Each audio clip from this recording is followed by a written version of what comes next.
Coucou tout le monde, j'espère que vous allez bien. Alors, je viens vous raconter une toute petite histoire qui bat son plein actuellement sur les réseaux sociaux. Alors, c'est l'histoire de Abiba. Abiba, c'est une jeune fille qui se retrouve dans un transport en commun. Ok, elle était en train de voyager, elle était dans un bus en commun. Et dans ce bus-là, elle fait la rencontre d'un jeune homme, un monsieur. Ils ont sympathisé tout au long du chemin. Et puis, à court de chemin, ils ont fait une pause pipi, comme les bus s'arrêtent souvent là et tout. Ils sont descendus, ils ont fait pipi. Et puis, à côté, là, il y avait les gens qui... Vous connaissez les gens qui vendent souvent la boisson et tout et tout. Les coca, les jus. Donc, le monsieur lui a offert un coca. OK? La fille, bien évidemment, elle a accepté. Et puis, quand tout le monde est entré dans le bus, déjà, ils étaient déjà à mi-chemin, ok? Donc, il n'y avait plus assez de gens vraiment dans le bus. Le bus n'était plus saturé comme au départ. Vous savez que lorsque vous prenez un transport en commun, à chaque arrêt, les gens descendent, ok?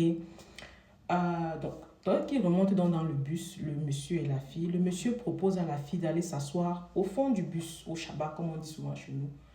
La fille accepte, vu que le vibe est passé, le courant est passé. La fille, dans sa tête, elle a trouvé peut-être son âme sœur comme ça dans le bus. C'est pas méchant. OK? Sans savoir que le monsieur avait d'autres intentions. La fille accepte, ils vont s'asseoir au Shabbat et puis ils discutent. Et puis le monsieur demande à la fille, si je t'offre beaucoup d'argent, est-ce que tu es prête à faire quelque chose pour moi? La fille lui dit, il s'agit de quoi? Qu'est-ce que tu veux que je fasse pour toi? Le monsieur dit non, il faut d'abord que tu acceptes. Si je t'offre une grosse somme d'argent, est-ce que tu es prête à faire quelque chose pour moi? La fille aussi dit oui. Le monsieur retire une liasse d'argent comme ça. D'après ce que la fille a dit, c'était vraiment beaucoup les billets, bien classés, claquant comme ça. Un paquet. La fille a vu l'argent. Les yeux sont sortis, les yeux ont commencé à briller comme les torches. Le monsieur lui dit que tu vas descendre là-bas en bas et tu vas chanter à mon micro. La fille se dit, ah, c'est seulement ça. Le monsieur dit oui et tout. La fille, c'est rien d'extraordinaire, vous comprenez. C'est pas quelque chose que si on te demande de faire, tu vas t'alarmer. Mais la fille n'a pas pensé, n'a pas eu d'arrière-pensée en fait. Pour elle, c'est quelque chose de normal. Donc, la fille, bien évidemment, elle se dit que bon, le vieux va passer là, trouver son gars, peut-être c'est leur manière à eux, peut-être de faire leur, je sais pas moi, leur fantasme, peut-être c'est son fantasme à lui et tout. La fille descend, elle commence à chanter au micro, elle chante au micro.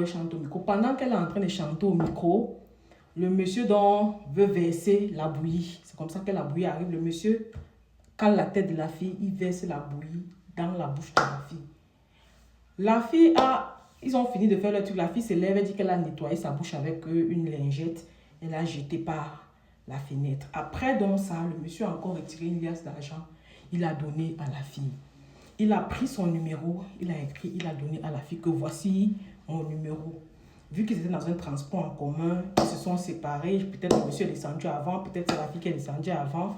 Quelque temps après, quand la fille arrive chez elle, la fille se rend compte qu'elle a continué à boire son coca. Bien après qu'elle ait fini de chanter au micro, elle a continué à boire son coca. Quand elle arrive chez elle, elle commence à ressentir comme une sorte de nausée. Elle est en train de vomir, elle vomit chaque 5 minutes, elle vomit. Les petits vomissements, un peu comme les petits vomissements de femmes enceintes, là, elle commence à vomir et tout. Le ventre commence à gonfler. Quelques jours après, le ventre de la fille commence à gonfler. Elle vomit. Et quand elle vomit comme ça, là, les petits asticots sortent de sa bouche. Le ventre commence à gonfler. Elle va à l'hôpital avec sa famille et tout. On fait l'échographie, on fait tout. On ne voit rien. Mais la fille est malade. La fille ne fait que maigrir. La fille vomit les asticots. Le ventre ne fait que gonfler. La fille est devenue... Voilà la fille qui parle sur les réseaux sociaux. Elle demande à l'aide.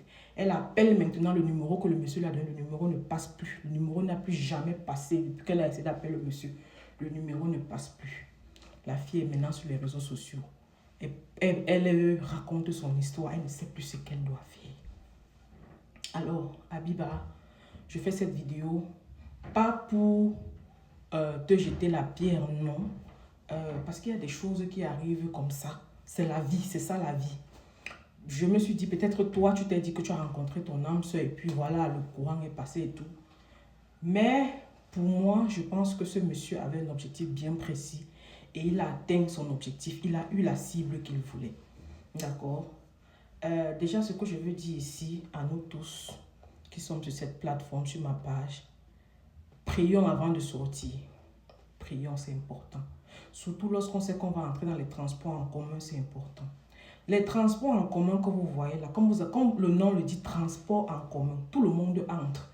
Et les morts vivants, et ceux qui sont vivants, et les revenants, et les extraterrestres, nous tous nous sommes dedans. Quand vous en empruntez. Parfois, tu vois ton voisin, il est assis à côté de toi, tu le vois comme un humain, mais en fait, il n'est pas un humain. Les transports en commun, avant d'entrer, il faut toujours prier. C'est important. Avant de quitter même sa maison, c'est important de prier. Vous comprenez? En fait, ce qui se passe ici dans cette histoire, selon moi, je pense que si Abiba était couverte, ce monsieur n'allait jamais la prendre possible. Elle est sortie de chez elle sans une protection. Elle n'a pas prié, elle n'a pas médité, elle n'a pas confié sa vie au Seigneur avant de sortir. Vous comprenez, non? Oui. Parce qu'ils sont nombreux là dehors qui cherchent les cibles, qui cherchent les filles qu'ils peuvent avoir pour faire leur rituel. Mais quand tu es couvert, il y a certaines choses que le diable vient, ça te traverse, ça prend quelqu'un d'autre. Oui. Oui. Moi, je parle de l'aspect spirituel dans ce cas parce que c'est quelque chose qui peut arriver à tout le monde. Comme ça, de façon naturelle. Oui. Personne ne peut vraiment blâmer cette fille parce que nous tous ici, on a fait beaucoup de choses ici. C'est pas parce que pour nous ne s'est pas retrouvé sur la toile. Parfois, tu peux voir un gars comme ça, peut-être un gars de ton âge, tu te dis que bon, voilà mon jeune gars et tout. Vous vous envoyez en l'air comme ça. Et puis, basta. Mais dans ce genre de cas, je pense que ça allait arriver parce qu'elle n'était pas protégée spirituellement. Elle n'a pas fait sa prière. Prions, c'est important. Prions beaucoup. Beaucoup. C'est important. C'est vraiment important. La protection, la prière, c'est comme une protection. C'est comme un parapluie. Vous comprenez, non?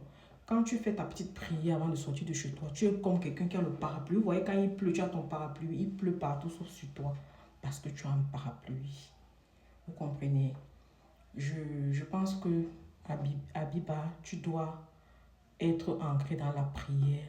Que ta famille prie pour toi. Fais des neuvaines, je ne sais pas, va à l'église. Mais je parle à toutes mes soeurs, que ce sont mes grandes soeurs, mes petites soeurs. Prions avant de sortir de chez nous. Et c'est quelque chose qui peut arriver partout. Ce n'est pas seulement en Afrique.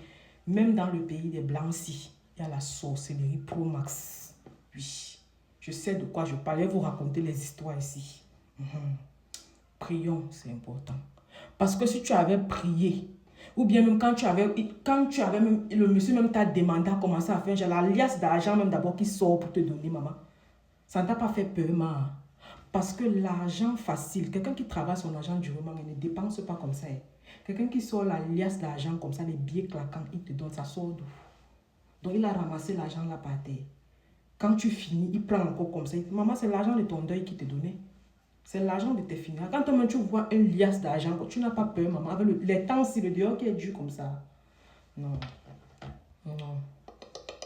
Moi, la manière même qu'il avait sorti l'argent là pour me donner comme ça, comme tu as expliqué dans ta vidéo là, avant même de faire ça, devait tiquer ma tête. Parce que quelqu'un qui travaille son argent simplement ne peut pas sortir comme ça et gaspiller.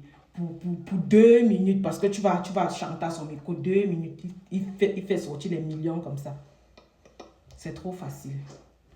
C'est trop facile. Donc les filles, prions. Prions. Ce n'est pas parce que c'est arrivé à l'autre que ça ne peut pas t'arriver ou bien que ça ne peut pas arriver à ta soeur. Prions. Que le Seigneur soit avec nous, que le Seigneur nous protège, que le Seigneur protège nos familles, nos soeurs surtout. Nos petites soeurs, les nées en 98 ans montant là. C'est vous. Protégeons-nous. Protégeons-nous et prions.